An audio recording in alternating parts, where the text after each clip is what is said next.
Oi pessoal! A finalidade deste vídeo é para falar sobre o Código de Ética da Sociedade Brasileira de Neuropsicopedagogia. É um documento norteador para os profissionais da área da neuropsicopedagogia, tanto clínica quanto institucional, e é muito importante que este profissional ele tenha conhecimento do Código de Ética, que se encontra lá no site da Sociedade Brasileira de Neuropsicopedagogia. Eu preparei aqui os principais pontos para abordar aqui.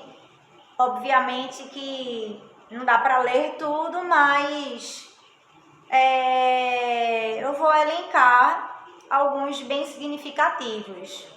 Mas não deixe de ir no site da Sociedade Brasileira de Neuropsicopedagogia e ler, todo o Código de Ética. Bem, eu vou começar pelo capítulo 1, que fala sobre a apresentação, denominação e objetivos. E o artigo 2, ele fala que o Código de Ética Profissional tem por objetivo maior estabelecer critérios e orientar os profissionais da neuropsicopedagogia, Então, é um documento norteador para que o neuropsicopedagogo, tanto da área clínica quanto da área institucional também, ele tenha uma base para a sua atuação, os instrumentos, o que pode, o que não pode, o que pode utilizar, o que não pode, como atua o neuropsicopedagogo clínico ou o neuropsicopedagogo institucional, enfim. O artigo 5, ele fala que este código, ele não é um documento fixo ou algo imutável. Ele é algo que vai passando com o tempo por algumas atualizações, certo? E aí eu vou para o capítulo 2, que fala sobre definição, princípios fundamentais e diretrizes. E aí eu vou lá no capítulo 3, que fala sobre o exercício das atividades, das responsabilidades e promoção profissional, lá no artigo 31, que diz que ao neuropsicopedagogo com formação na área clínica, fica delimitada a sua atuação com atendimentos neuropsicopedagógicos individualizados. Então, em um espaço que pode ser um consultório, pode ser em uma clínica, num setting, no terceiro setor, porém, o atendimento do neuropsicopedagogo clínico, ele é individualizado. Importante isso aí. Tem uma observação que se refere ainda a esse artigo 31 que eu falei agora, que fala sobre a observação, identificação e análise dos ambientes sociais no qual está inserida a pessoa atendida, focando nas questões relacionadas à aprendizagem, ou seja, não cabe ao neuropsicopedagogo avaliar ou observar questões emocionais, por exemplo. O foco é a aprendizagem. É a aprendizagem e ao desenvolvimento humano nas áreas que são a motora, a cognitiva e a comportamental. Então, uma determinada criança ou adolescente, por exemplo, está com um transtorno de personalidade. Não, encaminha ao psicólogo. Não é função do neuropsicopedagogo, nem clínico e nem institucional, tá? O foco do profissional da neuropsicopedagogia está relacionada à aprendizagem. Tem uma outra observação ainda desse artigo, que diz que a avaliação, intervenção e acompanhamento do indivíduo com dificuldades de aprendizagem, transtornos, síndromes ou altas habilidades que causem prejuízos na aprendizagem escolar e social, através de um plano de intervenção específico que prevê sessões contínuas de atendimento, né? Então, a avaliação e a intervenção, né, é com foco na dificuldade de aprendizagem, ou uma dificuldade ou um transtorno de aprendizagem, né? Por exemplo, onde é realizado um plano de intervenção focado nessa dificuldade específica, altas habilidades ou um transtorno de aprendizagem específico. A utilização de protocolos e instrumentos de avaliação e intervenção devidamente validados e abertos para o uso da neuropsicopedagogia. Eu, enquanto neuropsicopedagogo, vou utilizar o quê? Que instrumentos, que protocolos, né? Então, muito cuidado, porque tem determinados testes e instrumentos que não é aberto, que é, por exemplo, para um psicólogo, né? Então, o neuropsicopedagogo, ele tem que estar muito atento a estes instrumentos e protocolos, que vocês também encontram no site, tá? Da Sociedade Brasileira de Neuropsicopedagogia, nas notas técnicas, que em um outro vídeo eu vou também trazer e retratar para vocês, certo? Artigo 34, parágrafo único, diz que caberá aos neuropsicopedagogos, docentes, orientadores ou supervisores esclarecer, informar e orientar e exigir dos estudantes o conhecimento desse código, né? Então, obviamente que um docente, um supervisor, ele precisa conhecer acerca do código e ele precisa cobrar do aluno ou do supervisionado o conhecimento desse código também.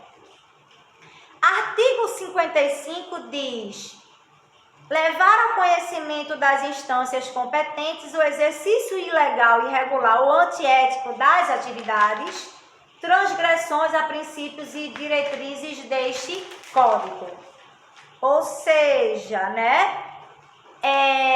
Cabe ao profissional da neuropsicopedagogia, se tiver conhecimento de alguma irregularidade ou de alguma transgressão, levar esse fato ao conhecimento, né, das instâncias competentes. Entra lá em contato com a Sociedade Brasileira de Neuropsicopedagogia. Artigo 57 diz: esclarecer ao usuário ou beneficiário sobre os possíveis prejuízos de uma interrupção do tratamento que vem recebendo. Então, por exemplo, você, neuropsicopedagogo, está atendendo uma determinada criança, está em um processo de intervenção, em um tempo que foi solicitado, e os pais falam: ó, não quero mais, estou interrompendo. Cabe o profissional, né, avisar a esta família dos prejuízos que esta interrupção pode provocar ali naquele atendido, né, no tratamento daquela criança. E aí o profissional, ele fica isento de qualquer responsabilidade. Ele avisa a família e ele fica isento de qualquer responsabilidade. Artigo 62, ele fala da importância de resguardar a privacidade do beneficiário, ou seja,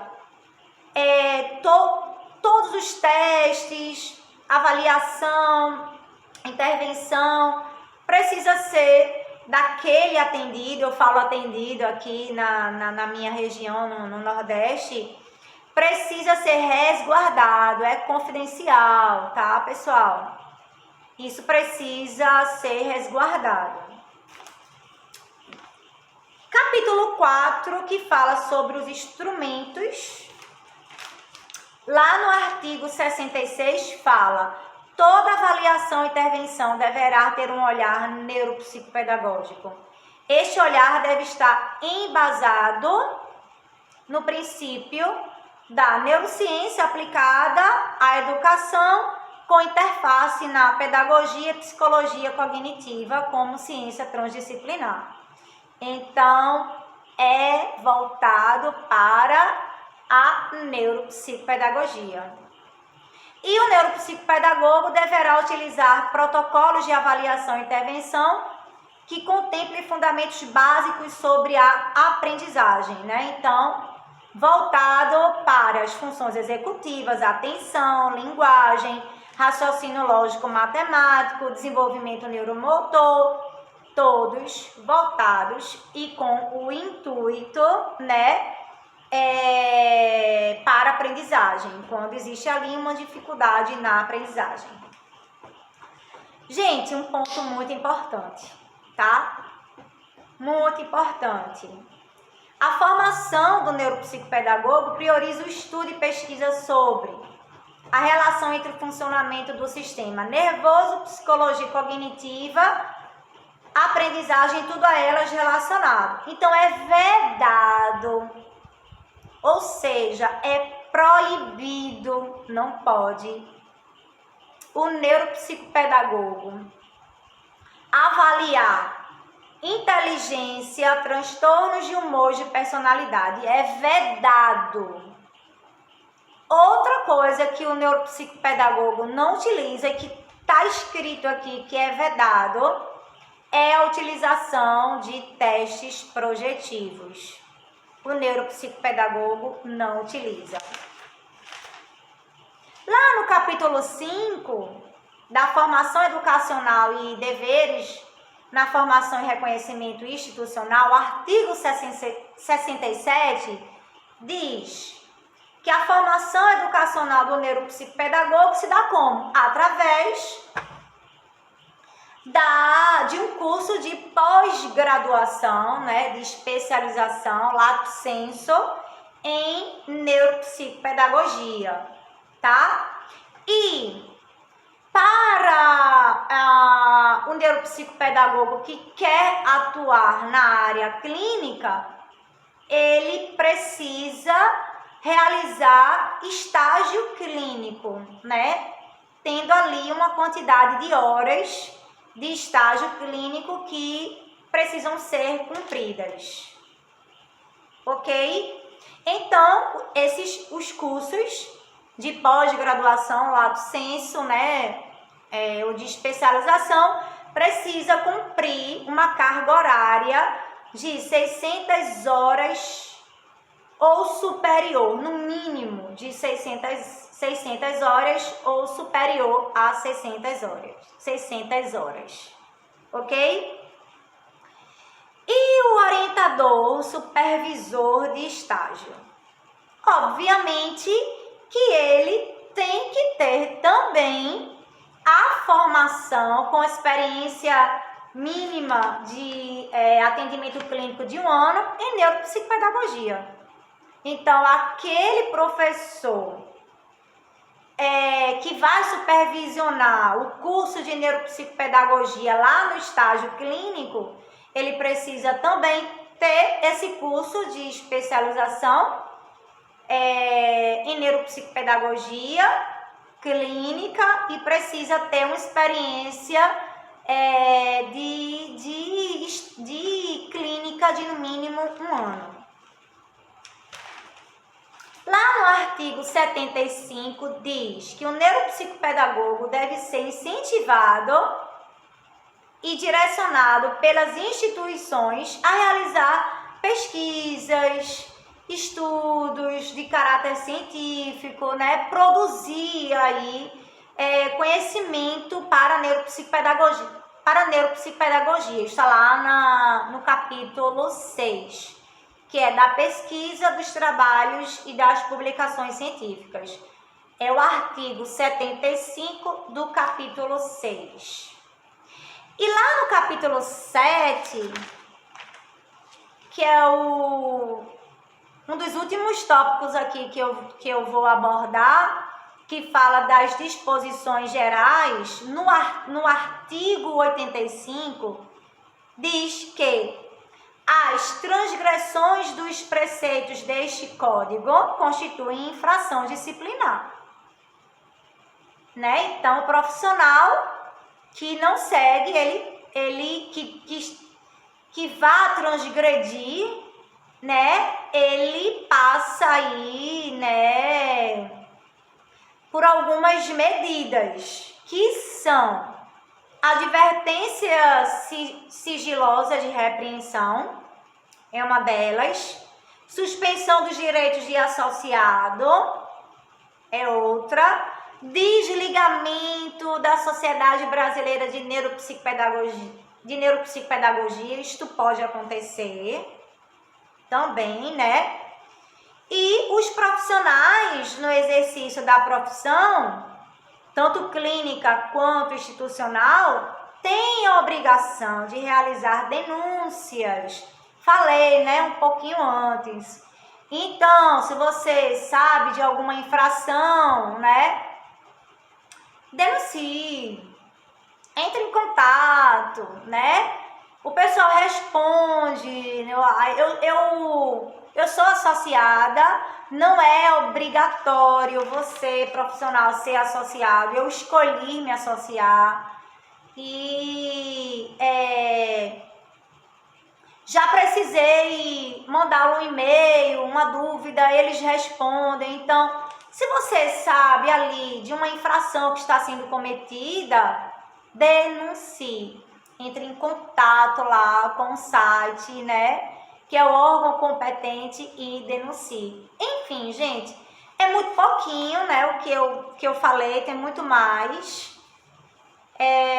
Foi um geral. E você, profissional da neuropsicopedagogia, clínica ou institucional, um conselho: leia o código de ética, ok? Espero ter ajudado. Eu sou Karina Carla, neuropsicopedagoga. Um forte abraço a todos.